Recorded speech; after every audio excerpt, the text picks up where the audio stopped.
Chapter 36, Part 1 of The Doctor's Wife, by Mary Elizabeth Braddon.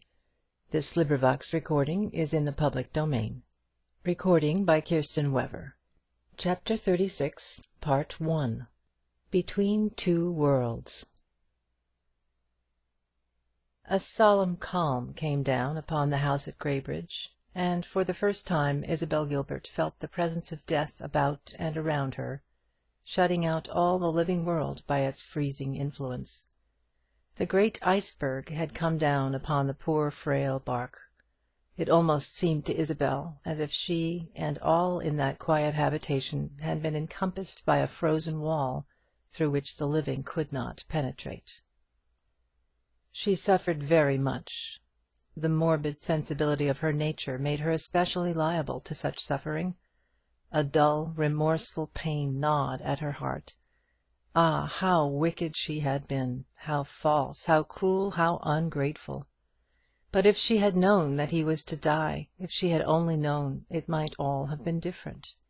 The foreknowledge of his doom would have ensured her truth and tenderness. She could not have wronged, even by so much as a thought, a husband whose days were numbered. And amid all her remorse she was for ever labouring with the one grand difficulty, the difficulty of realising what had happened. She had needed the doctor's solemn assurance that her husband was really dead, before she could bring herself to believe that the white swoon, the chill heaviness of the passive hand, did indeed mean death. And even when she had been told that all was over, the words seemed to have very little influence upon her mind. It could not be. All the last fortnight of anxiety and trouble was blotted out, and she could only think of George Gilbert as she had always known him until that time, in the full vigour of health and strength.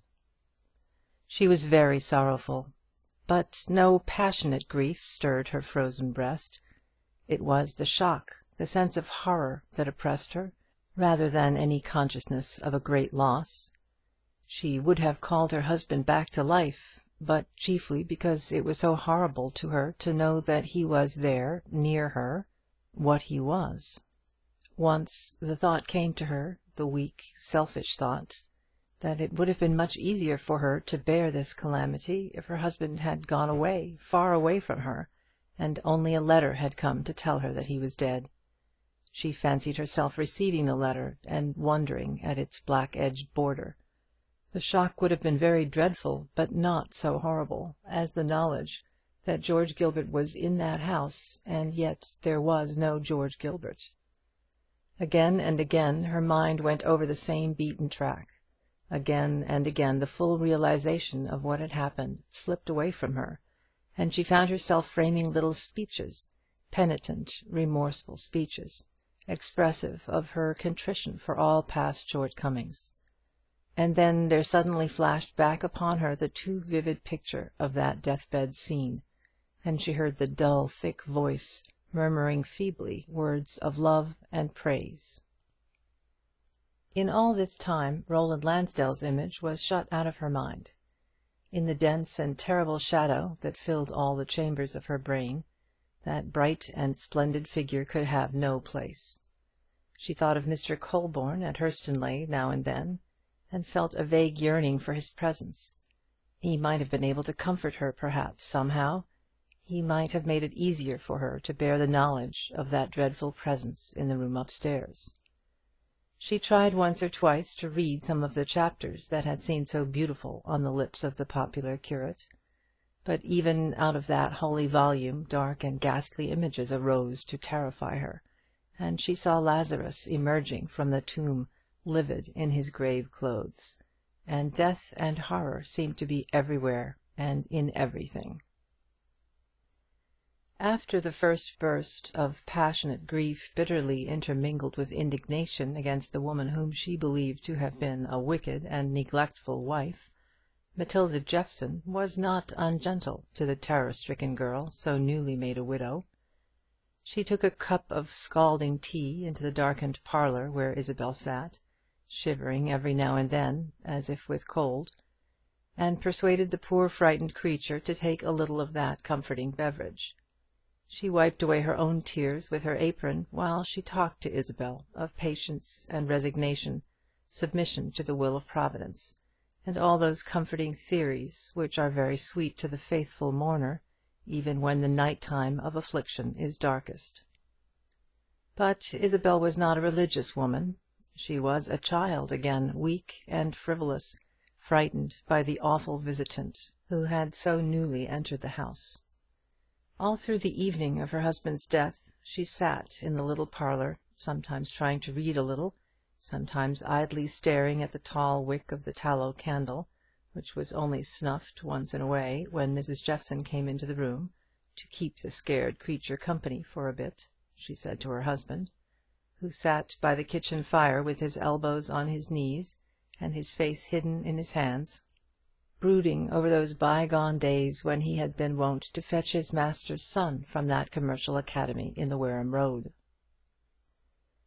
There was a good deal of going in and out, a perpetual tramp of hushed footsteps moving to and fro, as it seemed to Isabel, and Mrs. Jeffson, even in the midst of her grief, appeared full of some kind of business that kept her astir all the evening. The doctor's wife had imagined that all voice and motion must come to an end, that life itself must make a pause in a house where death was. Others might feel a far keener grief for the man that was gone, but no one felt so deep an awe of death as she did. Mrs. Jeffson brought her some supper on a little tray late in the evening, but she pushed it away from her and burst into tears. There seemed a kind of sacrilege in this carrying in and out of food and drink while he lay upstairs, he whose hat still hung in the passage without, whose papers and ink bottles and medical books were all primly arranged on one of the little vulgar cupboards by the fireplace. Ah, how often she had hated those medical books for being what they were, instead of editions of Zanoni and Ernest Maltravers, and it seemed wicked even to have thought unkindly of them, now that he to whom they belonged was dead. It was quite in vain that Mrs. Jeffson urged her to go upstairs to the room opposite that in which the surgeon lay. It was quite as vainly that the good woman entreated her to go and look at him, now that he was lying so peacefully in the newly arranged chamber, to lay her hand on his marble forehead, so that no shadow of him should trouble her in her sleep. The girl only shook her head forlornly. "I'm afraid," she said piteously. "I'm afraid of that room. I never thought that he would die. I know that I wasn't good. It was wicked to think of other people always, and not of him. But I never thought that he would die. I knew that he was good to me, and I tried to obey him. But I think I should have been different if I had known that he would die." She pulled out the little table drawer, where the worsted socks were rolled up in fluffy balls, with needles sticking out of them here and there. Even these were a kind of evidence of her neglect. She had cobbled them a little during the later period of her married life, during the time of her endeavour to be good, but she had not finished this work, or any other. Ah, what a poor creature she was after all! A creature of feeble resolutions, formed only to be broken; a weak, vacillating creature, full of misty yearnings and aspirings, resolving nobly in one moment, to yield sinfully in the next. She begged to be allowed to spend the night downstairs, on the rickety little sofa, and Mrs. Jeffson, seeing that she was really oppressed by some childish terror of that upper story, brought her some blankets and pillows, and a feeble little light that was to burn until daybreak. So in that familiar room, whose every scrap of shabby furniture had been a part of the monotony of her life, Isabel Gilbert spent the first night of her widowhood, lying on the little sofa, nervously conscious of every sound in the house, feverishly wakeful until long after the morning sun was shining through the yellow white blind, when she fell into an uneasy doze, in which she dreamt that her husband was alive and well. She did not arouse herself out of this, and yet she was never thoroughly asleep throughout the time, until after 10 o'clock, and then she found Mrs. Jeffson sitting near the little table, on which the inevitable cup of tea was smoking beside a plate of the clumsy kind of bread and butter inseparably identified with George Gilbert in Isabel's mind. "There's somebody wants to see you, if you're well enough to be spoken to, my dear," Matilda said very gently, for she had been considerably moved by Mrs. Gilbert's penitent little confession of her shortcomings as a wife, and was inclined to think that perhaps, after all, Graybridge had judged this helpless schoolgirl creature rather harshly. "Take the tea, my dear. I made it strong on purpose for you, and try to cheer up a bit, poor lassie. You're young to wear widow's weeds, but he was fit to go. If all of us had worked as hard for the good of other folks, we could afford to die as peaceful as he did." Isabel pushed the heavy tangled hair away from her pallid face, and pursed up her pale lips to kiss the Yorkshirewoman. "You're very kind to me," she said. "You used to think that I was wicked, I know, and then you seemed very unkind. But I always wished to be good. I should like to have been good, and to die young, like George's mother."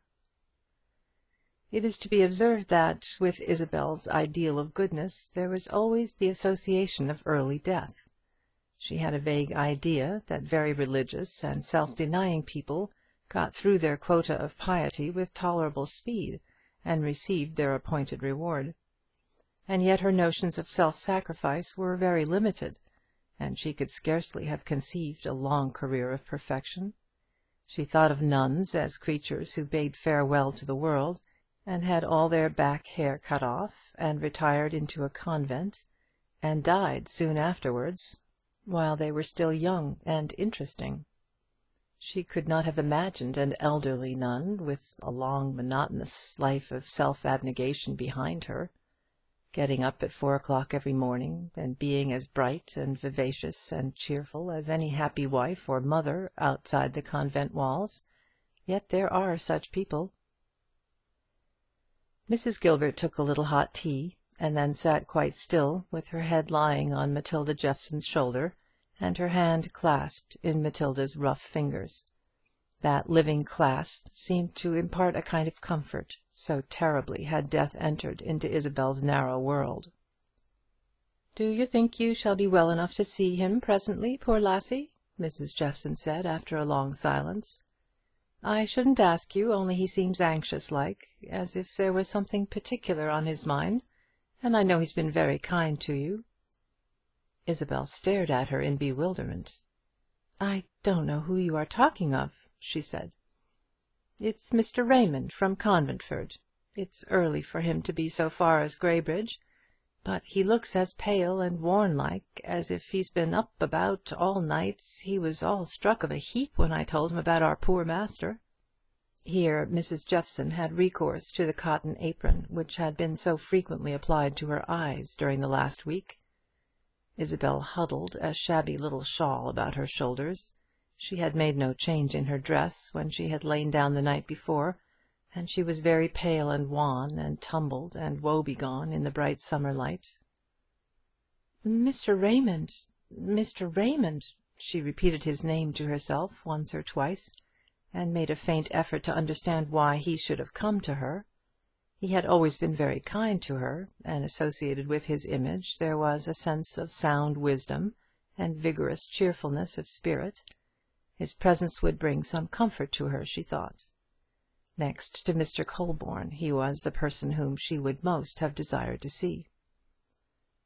"I will go see him, Mrs. Jeffson," she said, rising slowly from the sofa. "He was always very good to me. But oh, how the sight of him will bring back the time at Conventford, when George used to come and see me on Sunday afternoons, and we used to walk together in the cold bare meadows." That time did come back to her as she spoke, a grey colourless pause in her life, in which she had been, not happy perhaps, but contented. And since that time, what tropical splendours, what a gorgeous oasis of light and colour had spread itself suddenly about her path!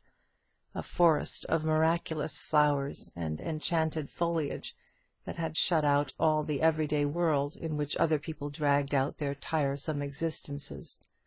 A wonderful Asiatic wilderness, in which there were hiding dangers lurking, terrible as the cobras that drop down upon travellers, from some flowering palm tree, or the brindled tigers that prowl in the shadowy jungle. She looked back across that glimpse of an earthly paradise to the old dull days at Conventford, and a hot blast from the tropical oasis seemed to rush in about her, beyond which the past spread far away like a cool grey sea. Perhaps that quiet, neutral tinted life was the best after all. She saw herself again as she had been, engaged to the man who lay dead upstairs, and weaving a poor little web of romance for herself, even out of that prosaic situation. Mr. Raymond was waiting in the best parlour, that sacred chamber which had been so rarely used during the parish surgeon's brief wedded life, that primly arranged little sitting-room, which always had a faint odour of old-fashioned potpourri, the room which Isabel had once yearned to beautify into a bower of chintz and muslin. The blind was down, and the shutters half closed, and in the dim light Charles Raymond looked very pale. "My dear Mrs. Gilbert," he said, taking her hand and leading her to a seat. "My poor child, so little more than a child, so little wiser or stronger than a child. It seems cruel to come to you at such a time, but life is very hard sometimes." "It was very kind of you to come," Isabel exclaimed, interrupting him. "I wanted to see you, or some one like you, for everything seemed so dreadful to me. I never thought that he would die." She began to cry in a weary, helpless way, not like a person moved by some bitter grief, rather like a child that finds itself in a strange place and is frightened. "My poor child, my poor child." Charles Raymond still held Isabel's passive hand, and she felt tears dropping on it, the tears of a man, of all others the last to give way to any sentimental weakness. But even then she did not divine that he must have some grief of his own, some sorrow that touched him more nearly than George Gilbert's death could possibly touch him. Her state of feeling just now was a peculiarly selfish state, perhaps, for she could neither understand nor imagine anything outside that darkened house, where death was supreme. The shock had been too terrible and too recent. It was as if an earthquake had taken place, and all the atmosphere round her was thick with clouds of blinding dust produced by the concussion. She felt Mr. Raymond's tears dropping slowly on her hand, and if she thought about them at all, she thought them only evidence of his sympathy with her childish fears and sorrows. "I loved him like my own son," murmured Charles Raymond, in a low tender voice. "If he had not been what he was, if he had been the veriest cub that ever disgraced a good old stock, I think even then I should have loved him as dearly and as truly, for her sake. Her only son. I've seen him look at me as she looked when I kissed her in the church on her wedding day. So long as he lived I should have never felt that she was really lost to me." Isabel heard nothing of these broken sentences. Mr. Raymond uttered them in low musing tones that were not intended to reach any mortal ears. For some little time he sat silently by the girl's side, with her hand lying still in his. Then he rose and walked up and down the room with a soft slow step, and with his head drooping. "You have been very much shocked by your husband's death?" he said at last. Isabel began to cry again at this question, weak hysterical tears that meant very little perhaps.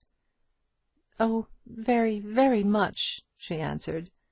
"I know I was not so good as I ought to have been, and I can never ask him to forgive me now." "You were very fond of him, I suppose?" A faint blush flickered and faded upon Isabel's pallid face, and then she answered, hesitating a little, "He was very good to me, and I tried always to be grateful, almost always," she added, with a remorseful recollection of rebellious moments in which she had hated her husband because he ate spring onions and wore Graybridge-made boots. Just the slightest indication of a smile glimmered upon Mr. Raymond's countenance as he watched Isabel's embarrassment. We are such weak and unstable creatures at the very best, that it is just possible this man, who loved Roland Lansdell very dearly, was not entirely grieved by the discovery of Isabel's indifference for her dead husband. He went back to the chair near hers, and seated himself once more by her side. He began to speak to her in a very low, earnest voice, but he kept his eyes bent upon the ground, and in that dusky light she was quite unable to see the expression on his face. "Isabel," he began very gravely, "I said just now that life seems very hard to us sometimes, not to be explained by any doctrine of averages, by any of the codes of philosophy which man frames for his own comfort, only to be understood very dimly by one sublime theory, which some of us are not strong enough to grasp and hold by. Ah, what poor tempest-tossed vessels we are without that compass! I have had a great and bitter grief to bear within the last 24 hours, Isabel, a sorrow that has come upon me more suddenly than even the shock of your husband's death can have fallen on you." "I am very sorry for you," Isabel answered dreamily. "The world must be full of trouble, I think. It doesn't seem as if any one was ever really happy." She was thinking of her own life, so long to look back upon, though she was little more than 20 years of age. She was thinking of the petty, sordid miseries of her girlhood, the sheriff's officers and tax gatherers and infuriated tradespeople, the great shock of her father's disgrace, the dull monotony of her married life, and Roland Lansdell's sudden departure, and his stubborn anger against her when she refused to run away with him, and then her husband's death. It seemed all one dreary record of grief and trouble. "I am growing old, Isabel," resumed Mr. Raymond, "but I have never lost my sympathy with youth and all its brightness. I think perhaps that sympathy has grown wider and stronger with increase of years. There is one young man who has been always very dear to me, more dear to me than I can ever make you comprehend, unless I were to tell you the subtle link that has bound him to me. I suppose there are some fathers who have as deep a love for their sons as I have for the man of whom I speak, but I have always fancied fatherly love a very lukewarm feeling compared to my affection for Roland Lansdell." Roland Lansdell! It was the first time she had heard his name spoken since that Sunday on which her husband's illness had begun. The name shot through her heart with a thrill that was nearly akin to a pain. A little glimpse of lurid sunshine burst suddenly in upon the darkness of her life. She clasped her hands before her face, almost as if it had been actual light that she wanted to shut out. "Oh, don't speak of him," she said piteously. "I was so wicked. I thought of him so much, but I did not know that my husband would die. Please don't speak of him. It pains me so to hear his name." She broke down into a torrent of hysterical weeping as she uttered this last entreaty. She remembered Roland's angry face in the church, his studied courtesy during that midnight interview at the Priory, that calm reserve of manner which she had mistaken for indifference. He was nothing to her. He was not even her friend, and she had sinned so deeply against the dead man for his sake. "I should be the last to mention Roland Lansdell's name in your hearing," Mr. Raymond answered presently, when she had grown a little quieter, "if the events of the last day or two had not broken down all barriers. The time is very near at hand, Isabel, when no name ever spoken upon this earth will be an emptier sound than the name of Roland Lansdell." She lifted her tear-stained face suddenly and looked at him. All the clouds floated away, and a dreadful light broke in upon her. She looked at him, trembling from head to foot, with her hands clasped convulsively about his arm. "You came here to tell me something," she gasped. "Something has happened to him. Ah, if it has, life is all sorrow." "He is dying, Isabel." "Dying!" Her lips shaped the words, and her fixed eyes stared at Charles Raymond's face with an awful look. "He is dying.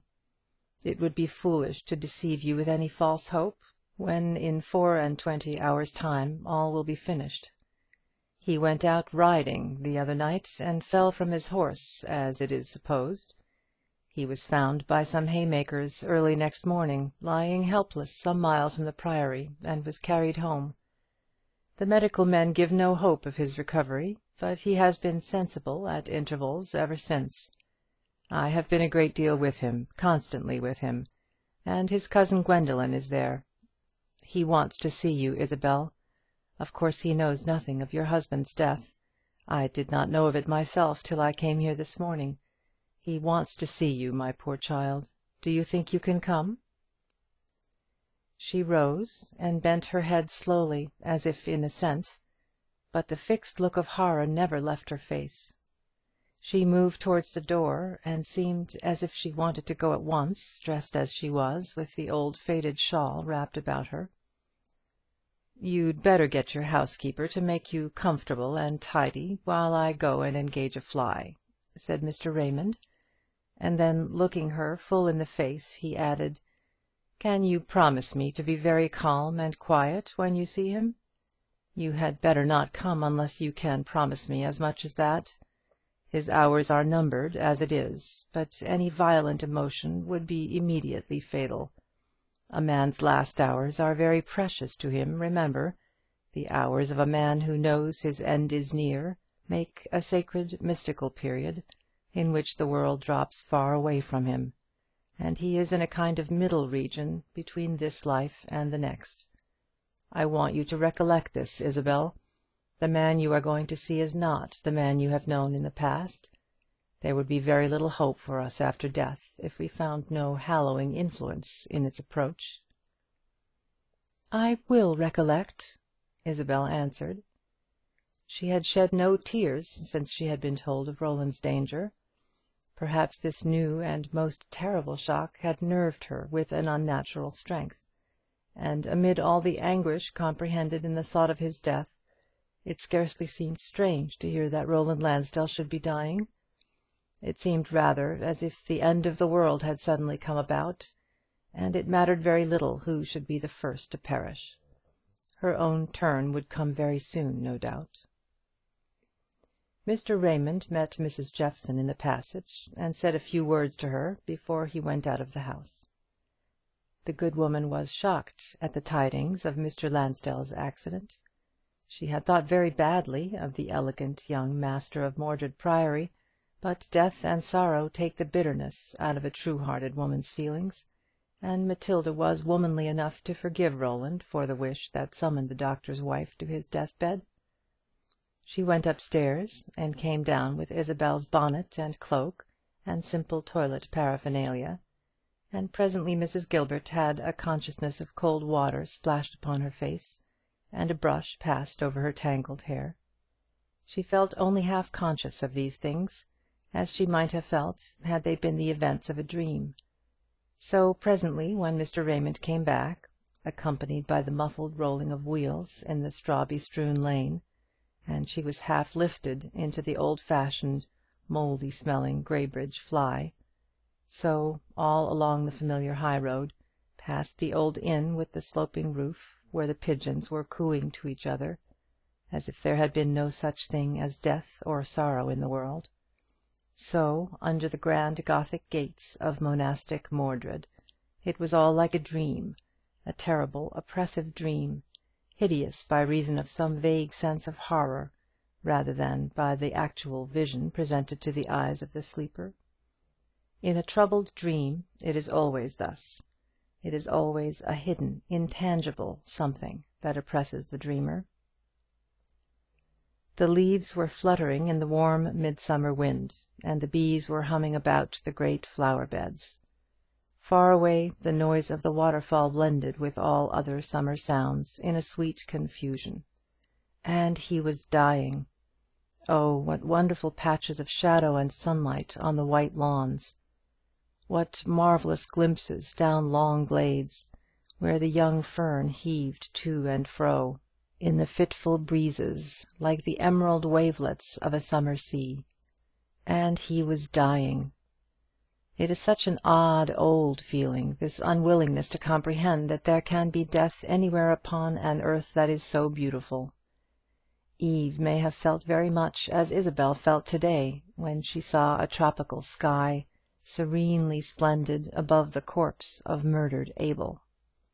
Hero may have found the purple distances of the classic mountains, the yellow glory of the sunlit sands, almost more difficult to bear than the loss of her drowned lover.